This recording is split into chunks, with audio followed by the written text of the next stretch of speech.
आज जर्नल के फॉर्मेट के बारे में बात करते हैं। Format of journal. फॉर्मेट ध्यान से देखिएगा। सबसे पहले आएगा हमारे पास date, particulars, ledger folio, debit, rupees, credit, rupees. ये हमारे पास जर्नल का फॉर्मेट है और इसके फॉर्मेट के अंदर ही हमें सारी जर्नल एंट्रीज को रिकॉर्ड करना है। आइए आगे बात करते हैं। अगर जर्नल एंट्रीज हमें सीखनी है तो सबसे पहले सीखना पड़ेगा कि जो मेन टर्म्स हैं उसके बारे में बात करते हैं। तो सबसे पहली टर्म जो है वो है परचेज। सबसे पहली टर्म है हमारे पास परचेज। परचेज कितनी तरह की होती है? अब बात करते हैं कि परचेज कितनी तरह की होती है, उसके बारे में बात करें। परचेज हमारे पास 3 तरह की होगी। या तो हम कुछ कैश में खरीदेंगे, या हम कुछ क्रेडिट में खरीदेंगे, या फिर हम कोई एसेट्स परचेज करेंगे। अगर कैश में खरीद रहे हैं तो क्या जनरल एंट्री होगी? क्रेडिट की एंट्री कैसे पहचानेंगे? और एसेट्स परचेज करेंगे तब कौन सी बात ध्यान रखनी है? पर सबसे पहले बात याद रखनी है कि परचेज हमारे पास नॉमिनल अकाउंट है। और नॉमिनल अकाउंट क्या रूल क्या होता है? Debit all expenses and losses. तो परचेज हमारे पास एक्सपेंस है तो परचेज हमेशा डेबिट होगी। परचेज हमेशा डेबिट होगी, इस बात को हमें ध्यान रखना है। अब कैश की परचेज में फॉर एग्जांपल से समझते हैं। फॉर एग्जांपल से समझते हैं कि कैश की परचेज का क्या टर्म होगा? Purchase goods, purchase goods ₹100 in cash. अब इसकी जनरल एंट्री क्या पास आउट होगी वो देख लेते हैं।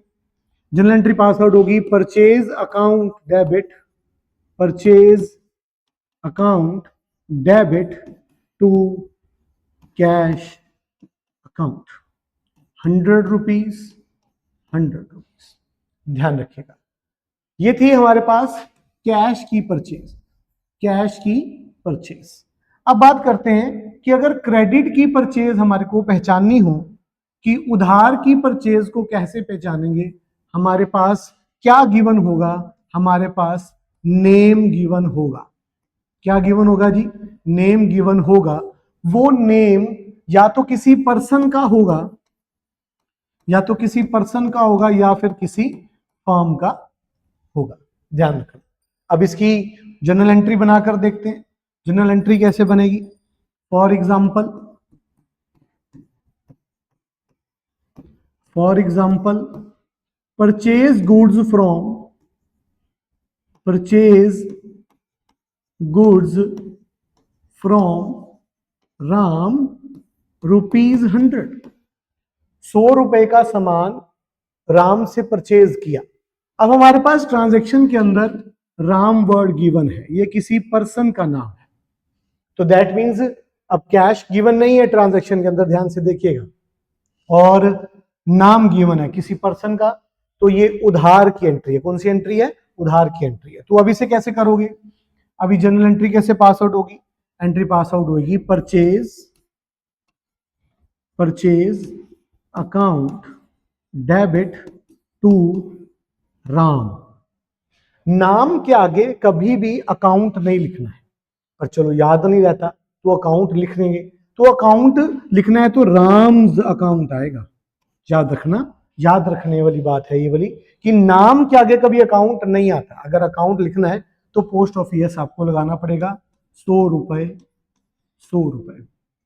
ध्यान रखिएगा, हमने 2 बातें सीखी हैं, एक बार फिर से देख लीजिए। अगर कैश की परचेज है तो हमारे पास जर्नल एंट्री पास आउट होगी purchase account debit to cash account. अगर उधार की परचेज है तो उसे पहचानेंगे कैसे? हमारे पास नाम गिवन होगा। नाम या तो किसी पर्सन का होगा या फिर किसी फर्म का होगा।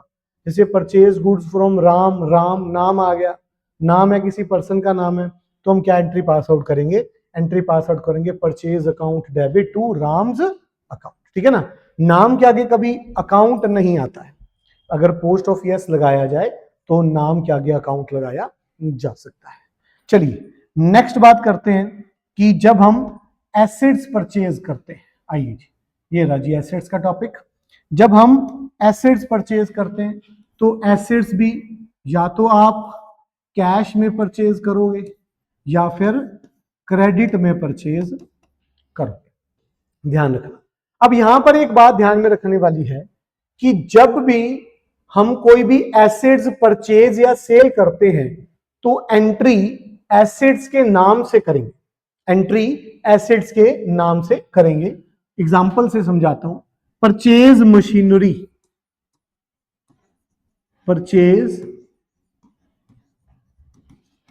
Machinery rupees, purchase machinery ₹100, amount same रख रहा हूं कि आपको कोई कंफ्यूजन ना, 100। अब अगर आपने एंट्री कर दी purchase account debit, purchase account debit to cash account, ₹100, entry गलत हो जाएगी, एंट्री गलत हो जाएगी।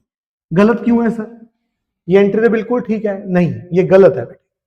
एंट्री इसलिए गलत है क्योंकि आपने मशीनरी परचेज की है, मशीनरी एसेट्स है, और जब भी आप एसेट्स परचेज करोगे या फिर एसेट्स को सेल करोगे एंट्री एसेट्स के नाम से होगी। तो ये एंट्री हटा दीजिए। अब एंट्री कौन सी होगी वो देखिए, एंट्री होगी machinery account debited to cash account, ₹100। अब इस ट्रांजैक्शन में देखो हमारे पास ना तो कैश लिखा हुआ है और ना ही क्रेडिट लिखा हुआ है। जब भी ऐसी बात होती है तो हम उसे कैश ही कंसीडर करके चलते हैं। चलिए नेक्स्ट उधार की ट्रांजैक्शन की बात करते हैं। अगर हमारे पास मशीनरी उधार में परचेज की गई है, फॉर एग्जाम्पल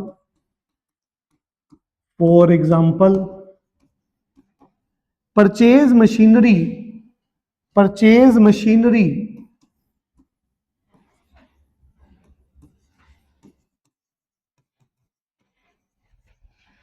फ्रॉम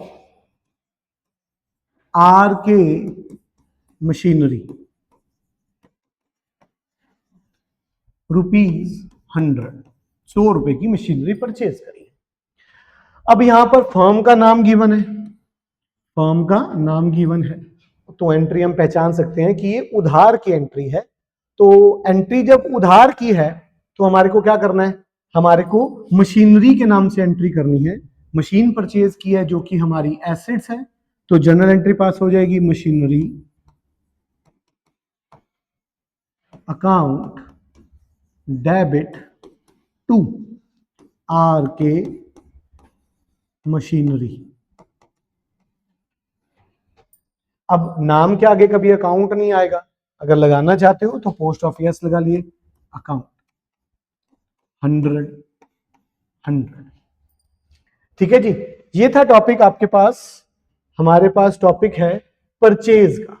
जो परचेज की सारी बातें हैं वो हमने डिस्कस की है कि जब हम कैश में परचेज करेंगे तब क्या एंट्री पास आउट करेंगे, क्रेडिट में परचेज करेंगे तब क्या एंट्री पास आउट करेंगे, और जब हम एसेट्स परचेज करेंगे तब क्या जनरल एंट्री पास आउट करेंगे।